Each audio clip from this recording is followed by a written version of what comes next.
I want to talk about the horrific incident that occurred in the motherland recently and absolutely should be called out wherever it raises its ugly head.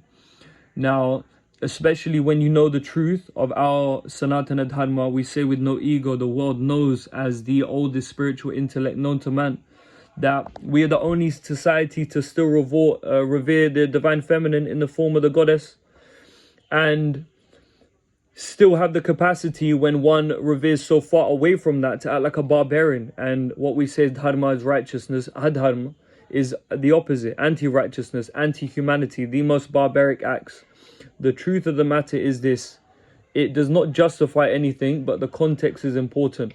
When the first Mughal invaders came before the British, they realized how much wealth was there, all of these beautiful women. They realized how easy it was to take and rape the women.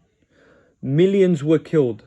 All historians now acknowledge hundreds of millions of Hindus were butchered. The men were killed because they refused to convert, and the ones who did fought and died.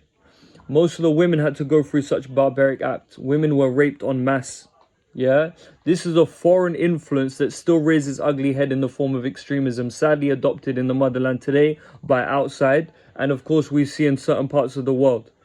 Now, this is the opposite about Dharma. We need to understand and realize that you're taking on the energy of a foreign source that oppressed our own people. Like, in our true essence, we revere goddess and you do such barbaric things. This is factual history, how many millions of women were raped by these Mughal invaders in the brutality that we're seeing in the form of people in India doing today. So they've taken on this barbaric energy, which is the opposite of righteousness, wherever it raises its ugly head. And the truth is one, and that must be said.